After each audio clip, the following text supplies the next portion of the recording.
అందరికీ నమస్కారం. Welcome to my channel. రాష్ట్ర వ్యాప్తంగా అన్నదాత సుఖీభవ పీఎం కిసాన్ సమ్మాన్ నిధి యోజనకు సంబంధించిన వార్త కోసం ఎదురు చూస్తున్న వాళ్ళందరికీ ఒక తీపి కబురు అయితే వచ్చిందండి.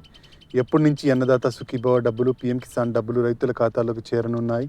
అలాగే ఈ డబ్బులు మూడో విడత డబ్బులు పొందాలి అంటే రైతన్నలు ఏం చేయాల్సి ఉంటుంది, అలాగే కొత్త రైతులు అప్లై చేసుకోవాలనుకుంటే ఎలా అప్లై చేసుకోవాలి, ఇటువంటి పూర్తి వివరాలను మనం ఈ వీడియోలో అయితే చూసేద్దామండి. దాదాపుగా అన్నదాత సుఖీభవకు 6,600 కోట్ల రూపాయలను కేటాయించడం జరిగిందండి బడ్జెట్లో. 2026-2027 బడ్జెట్కి సంబంధించి అచ్చెన్నాయుడు గారు 6,600 కోట్ల రూపాయలను కేవలం అన్నదాత సుఖీభవ పథకం కోసం మాత్రమే మంజూరు చేయడం జరిగిందనమాట. అతి త్వరలోనే ఈ డబ్బులు మూడో విడత డబ్బులు అయితే చేరబోతున్నాయి. ఇక కౌలు రైతుల విషయానికి వస్తే కౌలు రైతులకు కూడా 20,000 రూపాయలు ఇస్తాము అని చెప్పేసి రాష్ట్ర ప్రభుత్వం చెప్పడం జరిగింది. 20,000 రూపాయలు ఈ మూడో విడత నుంచే వచ్చే అవకాశం అయితే ఉందన్నమాట. కౌలు రైతులకు సంబంధించి కూడా వార్త ఉందన్నమాట. అయితే ఈ వార్తలన్నీ మనం ఈ వీడియోలో చూసేద్దామండి.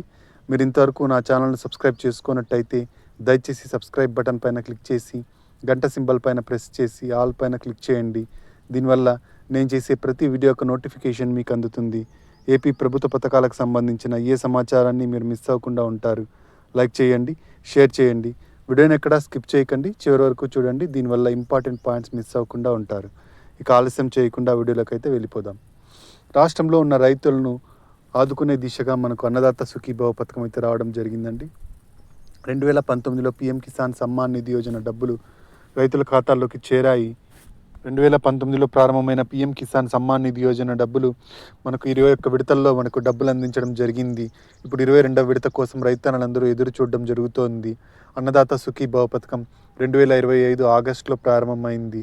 ఇప్పటికే 2 విడతల ఇవ్వడం జరిగిందనమాట. ఇక చివరి విడత మూడవ విడత కోసం ఎదురు చూస్తున్నారు. ఈ సంవత్సరానికి సంబంధించి మొత్తం 20,000 ఆర్థిక సహాయాన్ని అయితే అందిస్తోందండి రాష్ట్ర ప్రభుత్వం. 20,000 ఆర్థిక సహాయంలో 14,000 రూపాయలు రాష్ట్ర ప్రభుత్వం వాటా కాగా 6,000 రూపాయలు కేంద్ర ప్రభుత్వం వాటాగా ఉంది.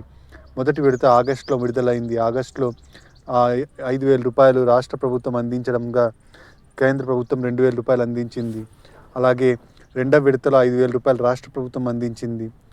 2,000 రూపాయలు కేంద్ర ప్రభుత్వం అందించింది. మొత్తం 7,000 రూపాయలు మనకు రెండవ విడతలో అందించడం జరిగింది. మొదటి విడత రెండవ విడత కలిపి 14,000 రూపాయలు రైతుల ఖాతాల్లోకి చేరిపోయాయి. ఇక మూడో విడతకు సంబంధించిన 6,000 రూపాయలు బ్యాలెన్స్ ఉంది. ఈ 6,000 రూపాయలు ఎప్పుడు విడుదల కాబోతున్నాయంటే మార్చి నెల మొదటి వారంలో అయితే ఖచ్చితంగా ఈ మొదటి వారంలో విడుదల కాబోతున్నాయండి. రైతన్నలందరూ ఎదురు చూడాల్సిన పని లేదు. ఇంకా ఖచ్చితంగా మార్చి నెల మొదటి వారంలో అయితే విడుదల అవుతాయి. 4 నెలలకు ఒకసారి పీఎం కిసాన్ సమ్మాన్ నిధి యోజన డబ్బులు అయితే విడుదల చేస్తున్నారు.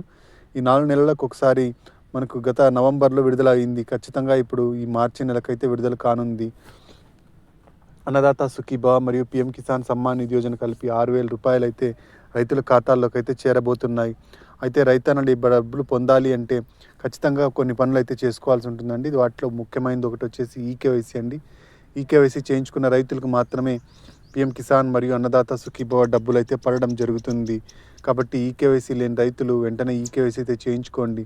పీఎం కిసాన్ సమ్మాన్ నిధి యోజనకు సంబంధించి మీరు pmkisan.gov.in వెబ్సైట్లోకి వెళ్ళి ఈకేవైసీ పైన క్లిక్ చేసి అక్కడ మీ ఆధార్ నంబర్ని ఎంటర్ చేసినట్టయితే మీ ఆధార్ నంబర్కు లింక్ అయిన మొబైల్ నంబర్కు ఓటీపీ రావడం జరుగుతుంది. ఈ ఓటీపీని ఎంటర్ చేసినట్టయితే ఈకేవైసీ ప్రక్రియ సులభంగా పూర్తి అయిపోతుంది. ఈ విధంగా ఈకేవైసీ ప్రక్రియను అయితే పూర్తి చేసుకోండి. అన్నదాత సుఖీభవకు ఈకేవైసీ ప్రక్రియ పూర్తి చేయాలి అంటే కేంద్రం రైతు భరోసా కేంద్రాలకు వెళ్ళి అక్కడే మీరు ఈకేవైసీ ప్రక్రియను అయితే పూర్తి చేయాల్సి ఉంటుందన్నమాట. కాబట్టి ఈకేవైసీ ప్రక్రియ ప్రతి విడతకు మనం చేసుకోవాల్సి ఉంటుందన్నమాట.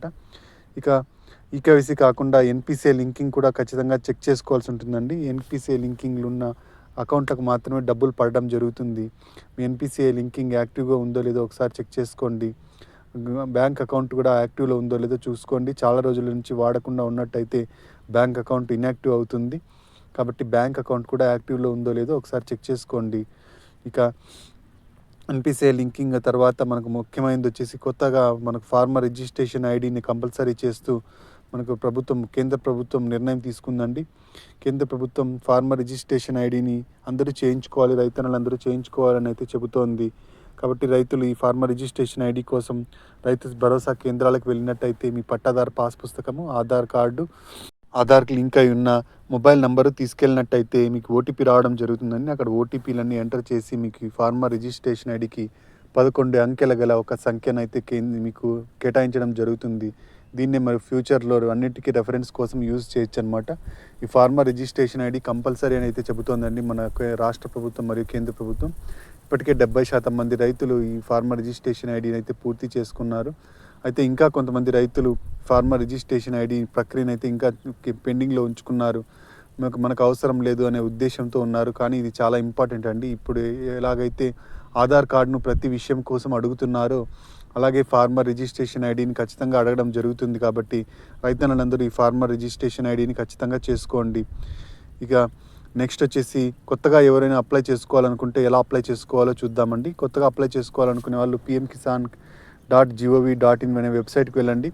అక్కడ మీరు న్యూ రిజిస్ట్రేషన్ పైన క్లిక్ చేసి మీ డీటెయిల్స్ అన్నిటిని ఎంటర్ చేసినట్టయితే మీ ప్రక్రియ పూర్తి అవుతుందన్నమాట. రిజిస్ట్రేషన్ ప్రక్రియ పూర్తి అవుతుంది. ఇంకా మనకు పిఎం కిసాన్కి ఇంకొక ఎలా అప్లై చేసుకోవాలంటే సిఎస్సి సెంటర్కి వెళ్ళి అక్కడ మీ పట్టాదారు పాస్ పుస్తకము, బ్యాంక్ అకౌంట్ డీటెయిల్స్, మీ ఆధార్ కార్డు, ఆధార్కి లింక్ అయిన మొబైల్ నెంబర్ తీసుకెళ్ళినట్టయితే అక్కడ pmkisan.gov.in ద్వారా వాళ్ళు కూడా అప్లై చేసి మీకు ఇవ్వడం జరుగుతుంది. ఇక మీరు అన్నదాత సుఖీభావకి ఎలా అప్లై చేసుకోవాలనుకుంటే అన్నదాత సుఖీభావకి ఎలా అప్లై చేసుకోవాలంటే కేవలం రైతు భరోసా కేంద్రాలకు వెళ్ళి అక్కడ మాత్రమే రైతు భరోసా కేంద్రాల్లో మాత్రమే మీరు అప్లై చేసుకోవాల్సి ఉంటుందండి. ఇంకా కౌలు రైతుల విషయానికి వస్తే కౌలు రైతులకు 3వ విడతలో 20,000 రూపాయలు అయితే ఇవ్వడానికి రాష్ట్ర ప్రభుత్వం సిద్ధమవుతోందండి. అన్నదాత సుఖీభావ బడ్జెట్కు సంబంధించి 6,600 కోట్ల రూపాయలను బడ్జెట్లో కేటాయించడం జరిగింది. 6,600 కోట్ల రూపాయలు మనకు ఈ కౌలు రైతులకు కూడా ఏకంగా 20,000 రూపాయలు ఇచ్చే దిశగా ప్రభుత్వం అయితే వడివడిగా అడుగులు వేస్తోందండి. అయితే రైతన్నలందరూ ఎవరైతే కౌలు రైతులు ఉంటారో వాళ్ళు కౌలు రైతు గుర్తింపు కార్డులు అయితే కలిగి ఉండాలి. CCRC కార్డ్స్ కలిగి ఉన్న రైతులకు మాత్రమే ఈ డబ్బులు అయితే ఇవ్వడం జరుగుతుంది. CCRC కార్డ్స్ కలిగిన రైతులకు 20,000 రూపాయలు లబ్ధి అయితే చేకూరడం జరుగుతుందన్నమాట. ఇది కౌలు రైతులకు సంబంధించిన సమాచారం అండి. ఇక గ్రీవెన్స్కి సంబంధించి ఇంతకుముందు 1వ విడత 2వ విడతలో డబ్బులు పడని రైతులు ఎవరైతే ఉన్నారో వాళ్ళు గ్రీవెన్స్ పెట్టుకుంటే వాళ్ళకి 1వ విడత 2వ విడత డబ్బులు కలిపి 3వ విడతలో ఒకేసారి డబ్బులు రావడం జరుగుతుందండి. కాబట్టి గ్రీవెన్స్ పెట్టుకున్న వాళ్ళు ఇది గమనించగలరు. మీకు 1వ విడత 2వ విడత డబ్బులు రానట్టయితే 3వ విడతలో అన్ని కలిపి డబ్బులు అయితే ఇవ్వడం జరుగుతుందన్నమాట.